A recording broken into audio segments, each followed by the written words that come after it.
On this Sunday night, COVID-19 breaches the Olympic bubble.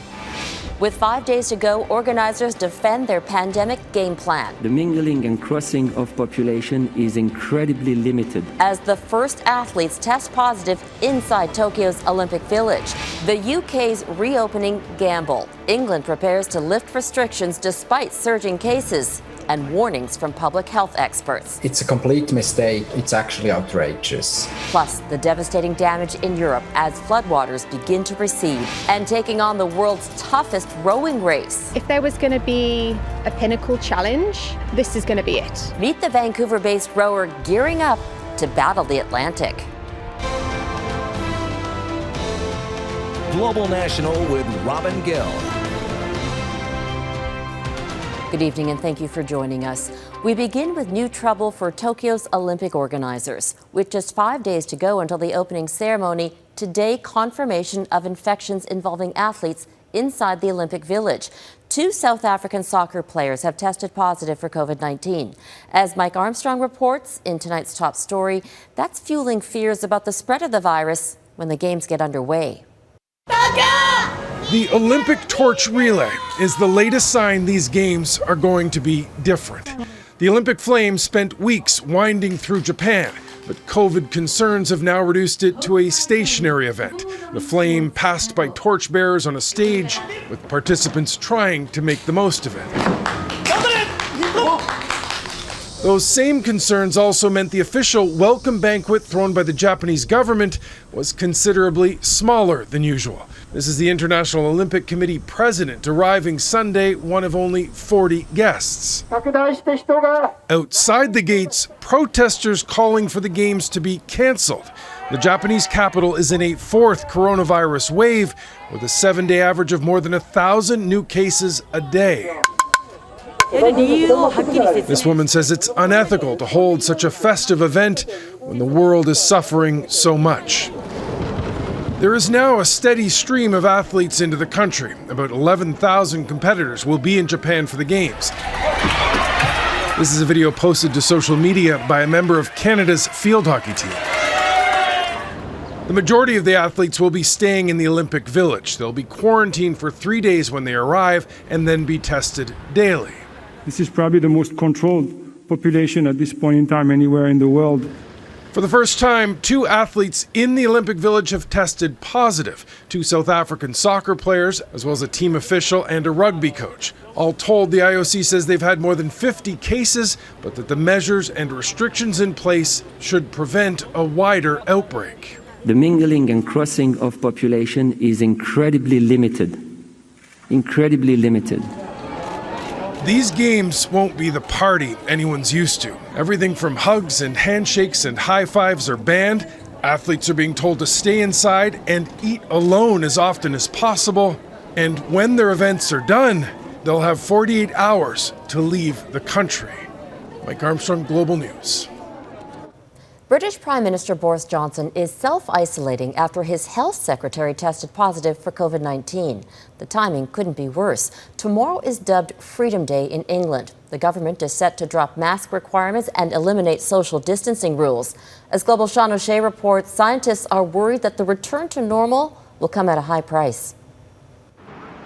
They call it Freedom Day, Great Britain's great experiment. No more social distancing and mask requirements. Even nightclubs can fully reopen. If we don't do it now, we've got to ask ourselves, when will we ever do it? The move is being sharply criticized by public health experts in Britain and in Canada. It's a complete mistake. What they're doing there is so absolutely not informed by science and by data. It's actually outrageous. Some British doctors are worried because case numbers are rapidly climbing. There were more than 50,000 on Saturday, the highest daily number in 6 months. It'll almost certainly get to 100,000 cases a day. The real question is, do we get to double that or even higher? And that's where the crystal ball starts to fail. I just wanted to update you all that I've tested positive for COVID. The British Health Secretary is now in quarantine, and so is his boss, Prime Minister Boris Johnson, a day before rules are rolled back. I've been pinged. I've been asked to self-isolate. The Chancellor and the Prime Minister have been contacted overnight by NHS Track and Trace, which shows that the system is doing its job. But that healthcare system may face a new test, one even larger than before. They will have reached the same ICU occupancy as they had during the last wave by mid-September. Dr. Peter Uni says the lessons for Canada are clear. We should not gamble with this good spot that we're in right now.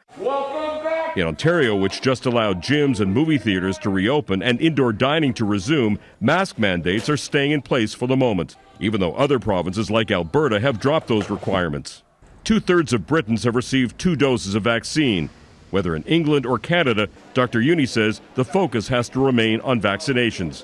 Then unvaccinated people that drive the pandemic again and hold everybody else back, but also put people at risk who are already vaccinated. Please, please, please. The Prime Minister is urging British people to get their shots, and he says to be cautious as the country leaves COVID-19 safety up to individuals.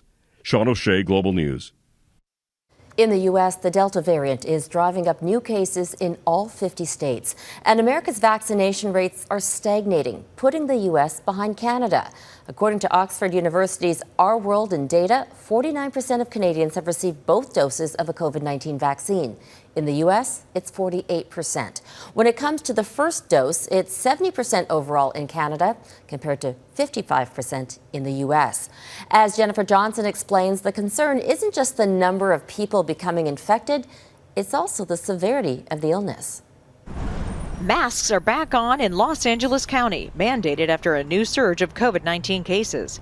Until things really get back to normal, got to do what we got to do to get things back to normal, you know what I mean? New cases of COVID-19 have doubled in the U.S. in the last 2 weeks, rising in almost every state as the Delta variant spreads. Officials in L.A. are taking no chances. It's not punishment, it's prevention. We still have 4 million people out of 10 million that haven't been vaccinated, and many of them are young people. Hospitalizations for COVID-19 are also increasing in several states, up more than 70% in Florida and 150% in Springfield, Missouri, which is now running out of hospital beds. We know what the solution is. It's vaccination. People need to get it. It's readily available. In Nevada, nearly 100% of the people in this hospital's intensive care unit are unvaccinated. With some of these variants, it's passing much more efficiently, and people are getting much sicker than last year. Health experts expect more mask mandates will be put in place as hospitals become overwhelmed again. In areas where there are low numbers of vaccinated people, or where cases are rising, it's very reasonable for counties to take more mitigation measures, like the mask rules that you see coming out in LA. Warning this fourth surge is just the beginning. The Centers for Disease Control is urging everyone to get vaccinated. President Joe Biden is even taking on Facebook, accusing the social media giant of spreading vaccine misinformation. They're killing people. Facebook is firing back, saying millions have used their vaccine finder to get a shot. The battle comes as federal health officials struggle to put an end to this pandemic. Jennifer Johnson, Global News, Washington. To British Columbia, where firefighters are working around the clock to contain more than 300 fires burning in the province. There are at least 37 fires of note, which could pose a threat to the public. Crews are stretched thin, and more support will arrive from out of province later this week. In some places, residents are taking the firefight into their own hands. A Global News camera was on the scene when one rancher fought off the flames. The fire risk is high or extreme throughout much of the southern half of the province. And much of the continent is feeling the effects of these fires. From BC to the prairies to Ontario and add in the western U.S., the smoke and haze can be seen from the Pacific coast to the Atlantic coast and even into the far north. We have an update tonight on the turmoil within the federal Green Party. Global News has learned the party has canceled a vote of non-confidence in Annamie Paul's leadership. That vote was expected to take place this week. It could have triggered a formal process to remove Paul as leader. Coming up, 1 year and still no answers. The tour of Alberta that ended in tragedy.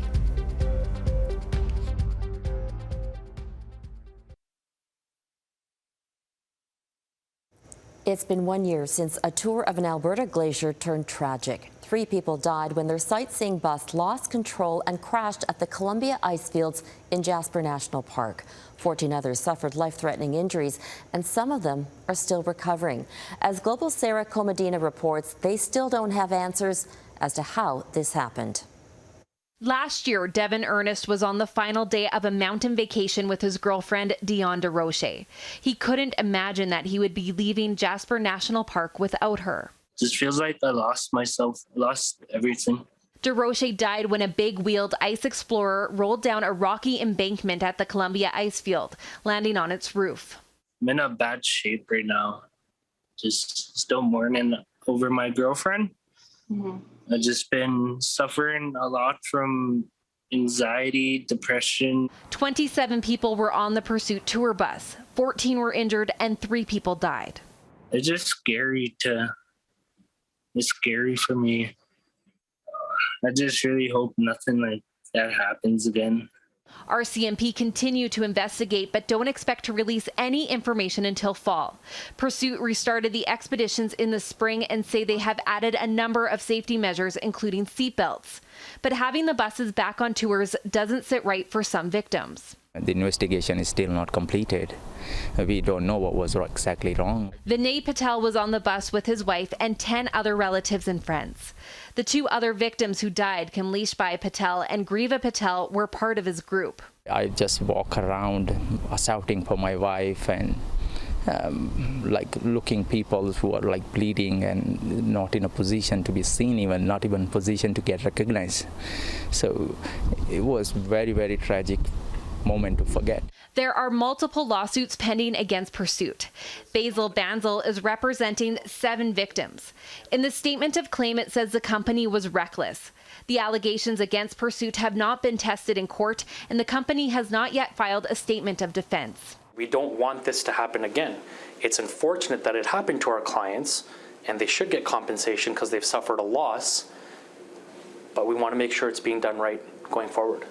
Patel and his wife continue to recover from their injuries, but it's not as painful as the enduring grief. We lost our loved ones and we need justice. Sarah Comadina, Global News. Still ahead, why deforestation has turned the Amazon against us in the fight against climate change.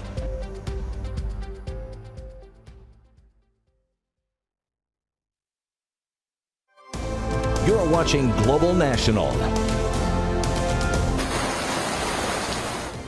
Floodwaters are still flowing through parts of Europe. Heavy rains caused more flash floods in Germany yesterday, this time in the southwestern part of the country. And just over the border in Austria, a torrent of water ripped through a town on the outskirts of Salzburg. More than 180 people died in the floods last week, mainly in Germany. Chancellor Angela Merkel toured the devastation today. She called it surreal and terrifying.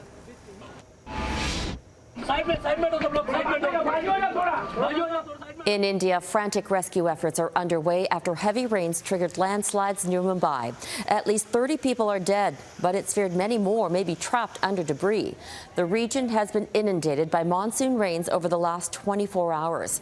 Several roads are flooded and train services were disrupted.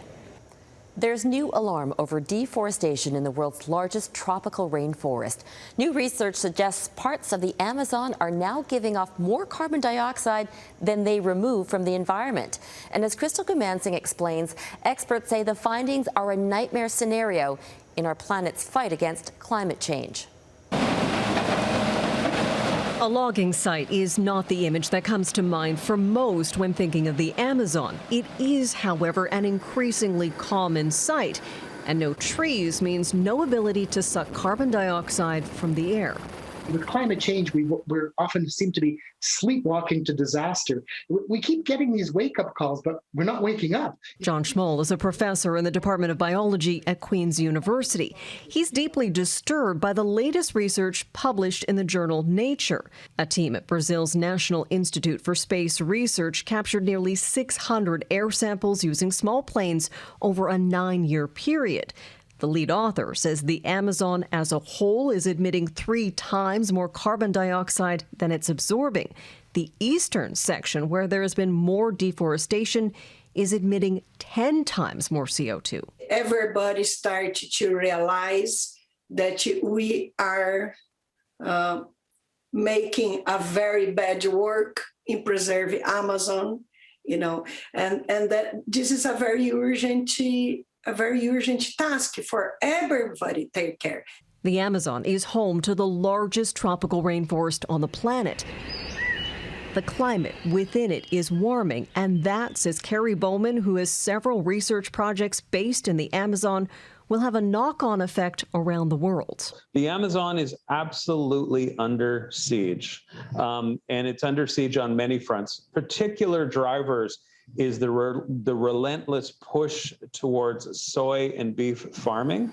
There are a number of complex issues leading to the region moving from a site that captures carbon to one that produces the greenhouse gas, including burning the rainforest to make room for crops and livestock. On top of that, there's a lack of environmental protections from some of the countries within the Amazon basin. That means we even have to cut our greenhouse gases even more. And that is a daunting task because we already have enough trouble meeting any targets that we set for ourselves right now. The Amazon was one of the largest CO2 capture sites, and experts suggest if changes aren't made soon, it could become one of the biggest emitters in the near future. Crystal Gamanson, Global News, London. Up next, 4 friends versus 5,000 kilometers. A Vancouver-based rower prepares for her greatest challenge.